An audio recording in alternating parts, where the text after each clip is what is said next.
Over the previous weeks, we've been journeying with Jacob through his life's events and how God impacted his life. And this morning, we've come to a critical turning point. One might even call it a crucial moment of Jacob's entire life.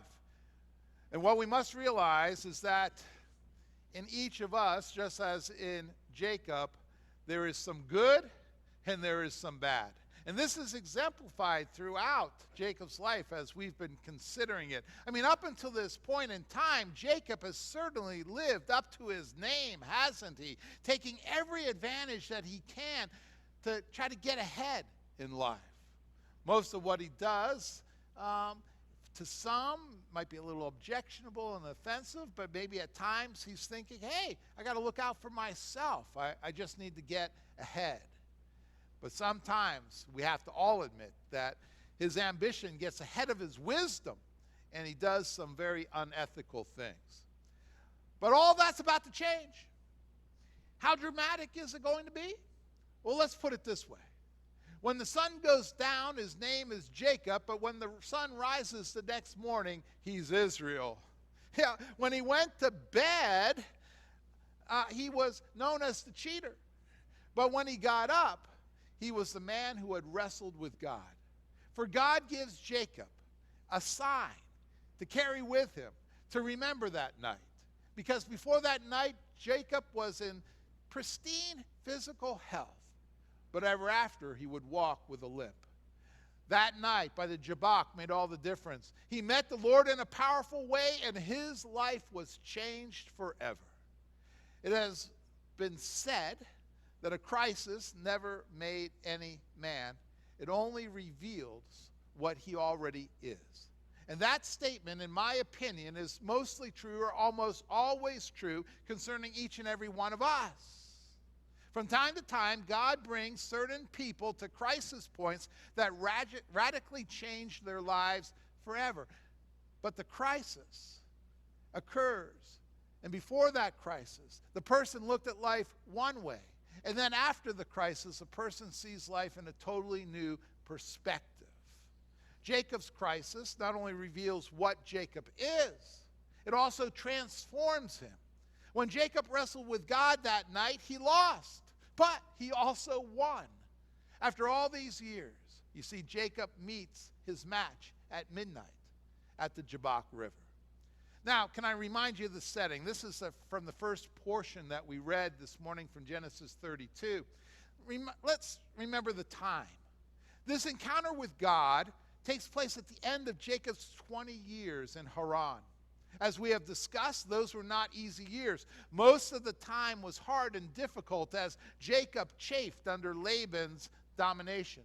Over and over again, promises were made and promises were broken. Wages were set and then they were changed. Demands were made and then they were changed and then they were changed again. Many were the days when Jacob wondered if he'd ever go home again. But now at last he's free of Laban. The long humiliation there in Haran is over. The lessons have been learned. The payments have been made. And the hard times in Haran are but a distant memory. And he's almost home again. That's the time. Now about the place. According to the text, Jacob was camping on the banks of the Jabbok River, which flowed from the east right into the Jordan River. He is somewhere in the mountains of Gilead, literally on the border of the promised land. 20 years earlier, if you recall, as he was leaving the promised land, the Lord had appeared to him near Bethel and made him a promise. I will go with you wherever you go, the Lord told him, and I will bring you back to this land someday. That promise is about to be fulfilled. And now the crisis. For most of us, our deepest experiences with God are preceded by a personal crisis of some kind. And Jacob is no different. His crisis can be summed up in one word. Do you know what that word might be? That word is Esau. For 20 years, he has lived with the memory of how he cheated his brother, not just once, but twice. And for 20 years, he has wondered whether Esau still plans to kill him for his deception and for his manipulation. For 20 years he has dreamed of going home, but every time his dream ends up as a nightmare when he thinks of Esau. While he was with Laban, now his mind was distracted because his uncle was so conniving and slippery. He had to watch his uncle. He didn't have time to think about Esau. But now Laban is history, a receding figure in the rearview mirror. Laban is gone, and with his departure, Esau returns to the forefront. Now, with Esau comes some unfinished business. I mean, you could actually jot that down in your own Bible, right by the name of Jacob, right about this point. Unfinished business. I mean, long years ago, Jacob cheated his brother. Long years ago, he deceived his father. Long years ago, he broke up his family. And what did he do? He did what so many people do. He ran away from his problems with only the shirt on his back. But he returns now, as we read in the text, a man of means, a man of influence, a man of substance.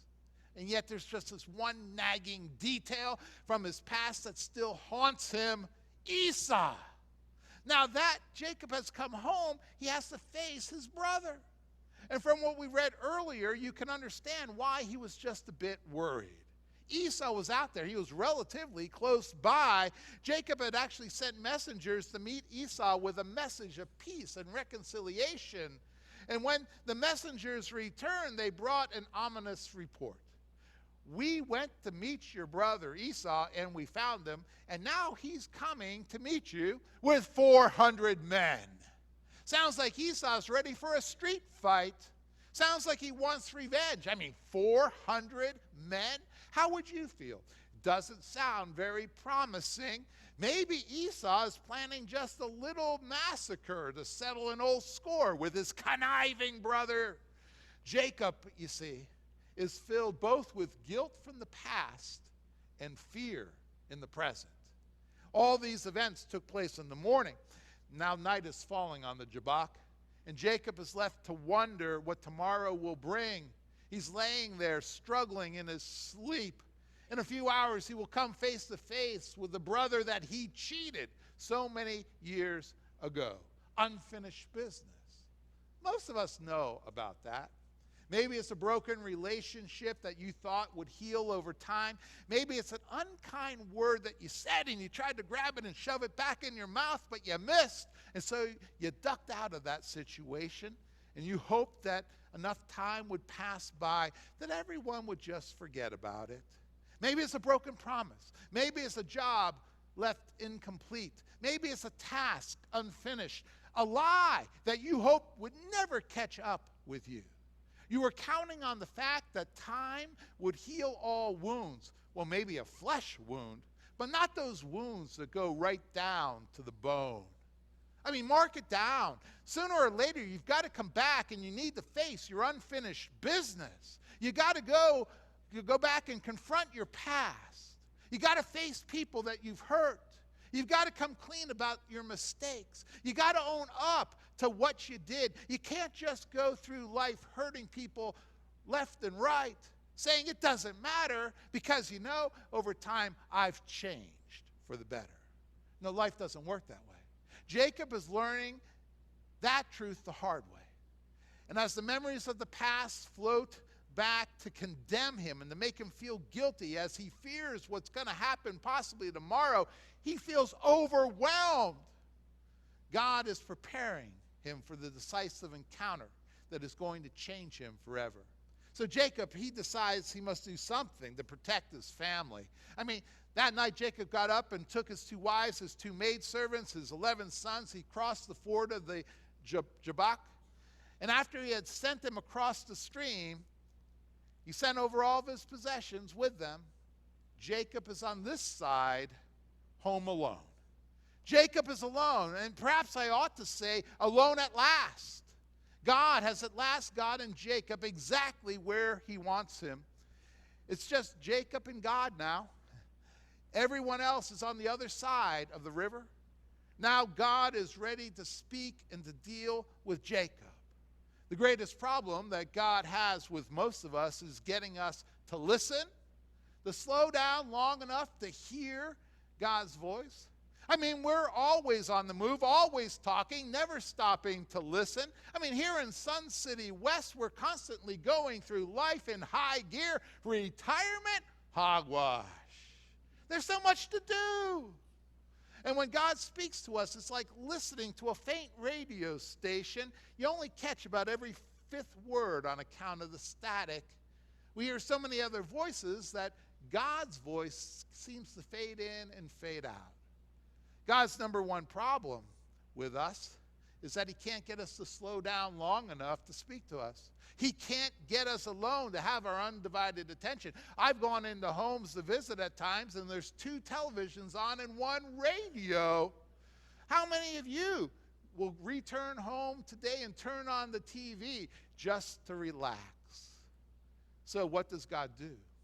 If we won't slow down on our own, he'll step in and slow us down for us with a pink slip, or a midnight phone call, or a visit to the emergency room, or a family crisis, or a financial disaster, or a serious illness, or any one of 1,000 crises that break into our little routines and force us to stop what we're doing and finally begin to truly listen to God.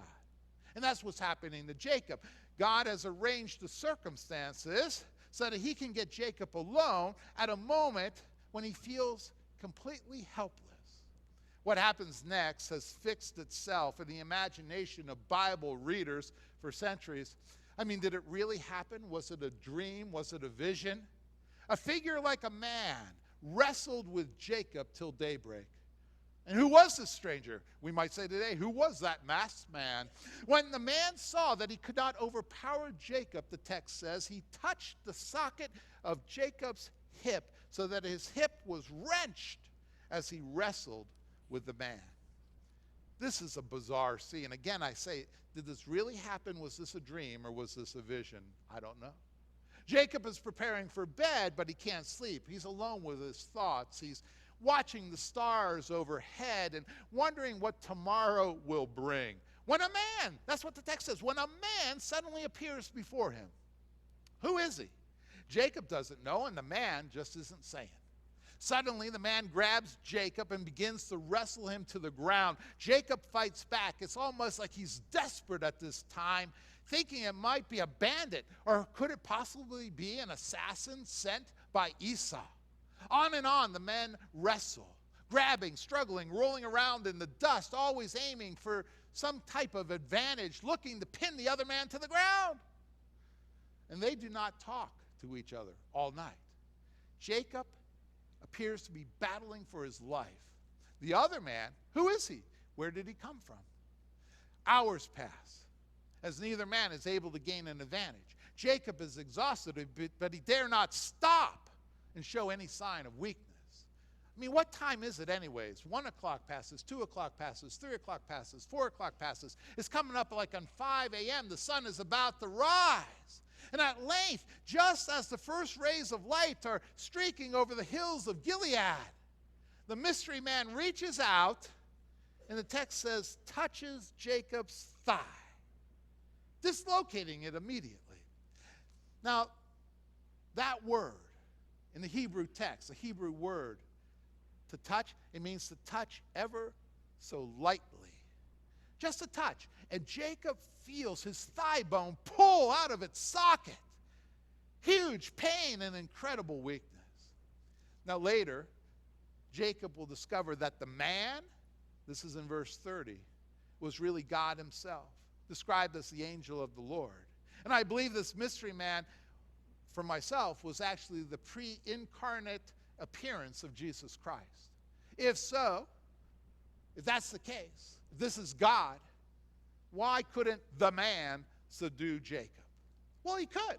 And eventually he did, just by touching his thigh.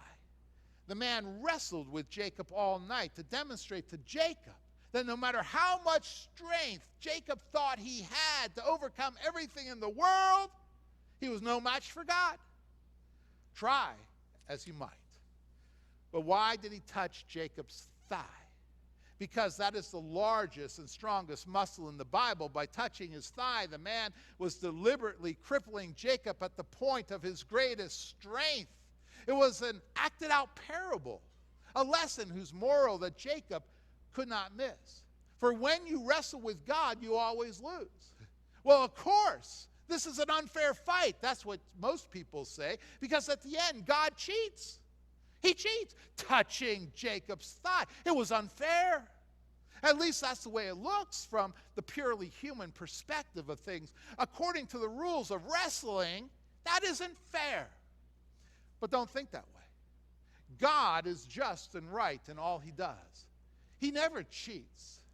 But sometimes it appears that God is unfair in the way that he treats us. I mean, come on, be honest. How many of you have gone through a hard time or seen your life crumble in some way and you've cried out, God, this is unfair? And the answer comes down from the Almighty. My child, I'm not playing by your rules. And that's such an important lesson to learn. God doesn't play by your rules. That's why things happen in your life that on the surface appear at first to be unfair. God is never unfair in the absolute sense.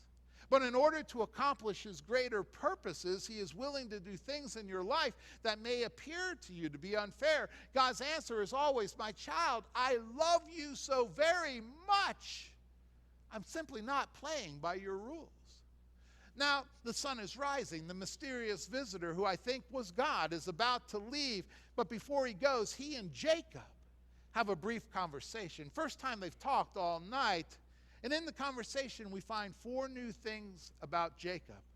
4 new things that should be true of each and every one of us after we've met Jesus Christ in our life. In verse 26, we find in Jacob a new determination. And after we've found Jesus Christ, there should be a new determination in us. The man said, let me go, for it is daybreak. But Jacob replied, now listen to the determination here, I will not let you go unless you bless me. I mean, that's determination. Up until this point in Jacob's life, he has used all of his strength, all of his resources, his abilities to achieve his own ends. For the very first time, he comes to the end of his own resources. Before this night, Jacob was running the show. At least he thought he was. And now he realizes that without God, he's absolutely nothing. All of his huffing and puffing has brought him to realize how helpless he is when compared with the strength of God. Whereas before, he used to use his wits to deceive and to cheat and to manipulate people like Esau and his father, now he's learning the great lesson of Zechariah 4:4. Not by might, nor by power, but by my Spirit, says the Lord. So he is determined that this man will bless him. You see, somewhere during those long hours of fruitless wrestling, Jacob realized that this man was no mere man. He was really the angel of the Lord, the pre-incarnate Christ. That's the same thing as wrestling with God. But Jacob is doing the wrestling now, and he's holding on for dear life. If he can't win the fight, he's not going to give up. He's going to at least get a blessing. And so it is that when our greatest energies are surrendered to God, our lives are radically redirected. That which used to be used for evil can now be used for good. That which was used for trivial pursuits and only for our own benefits can be used for the kingdom of God. That which was used for only earthly gain is now used for eternal profit. Then in verse 27, we have a new confession. The man asked him, what is your name? Jacob, he answered. Mark it down. This was the turning point. This is the crucial moment, the breaking point in Jacob's life. Why did the man ask his name? Didn't he know who Jacob was? Well, of course he knew who Jacob was. The question really is, Jacob, do you know who you really are? We could ask ourselves the exact same question during Lent.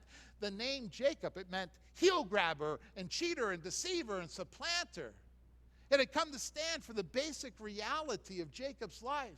He was a man who fully had earned his own name. He was Jacob through and through.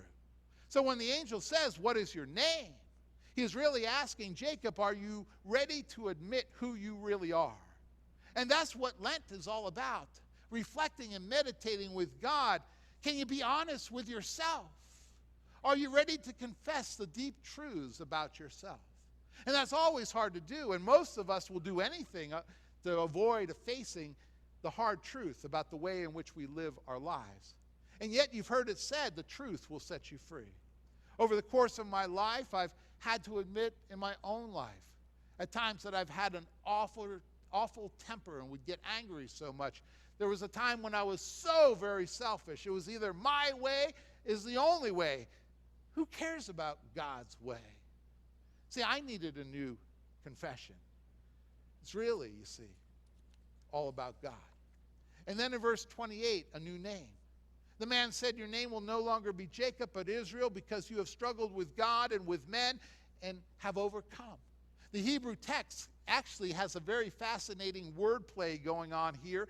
In the older versions, the word Israel is translated as one who prevails with God, but literally the word means the exact opposite, God who prevails with man. It means not that Jacob struggled with God and won, but actually that God struggled with Jacob and won. And so you might ask, who won this wrestling match that night? And obviously you would say God. Who lost? You'd say Jacob.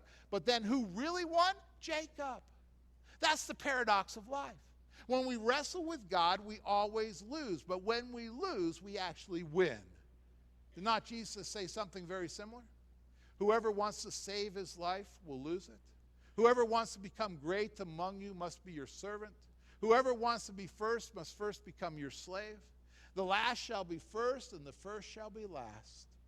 In God's economy, the values of the world are completely reversed. What is up is actually down, and the way to save your life is to lose it. Strangely enough, when you fight with God and you lose, defeat actually leads to victory, for it puts you on the road to the kingdom, and you get there by the cross. Humble yourself before God. Finally, in verse 29, a new blessing. Jacob said, please tell me your name. But the man replied, why do you ask my name? And then he blessed him there. The blessing meant that from now on, Jacob would be God's man through and through. No longer would he be known as the cheater or the deceiver. From now on, he would be remembered as a man who wrestled with God. A new determination, a new confession, a new name, and a new blessing. Put it all together. In the great wrestling match of life, Jacob lost, but in losing, he won. When that long night is over, Jacob now knows something he didn't know before. He now knows that God knows him through and through, every fiber, every thought, every part of his life. And God loves him anyway. What a revolutionary discovery that is for all of us.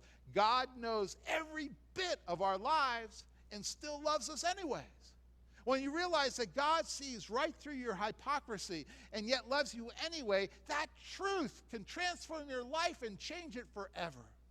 God sees right through your facade and the cover-ups that we try to use to fool others, and he loves you anyway. He's willing to take you right where you are. God is saying to Jacob, my son, I know more about you than you do about me, and that's the way it ought to be. And you don't have to cheat anymore, and you don't have to deceive anymore, and you don't have to manipulate anymore. The past is past. Now you and I, we're going to walk through this life together. Amen and amen.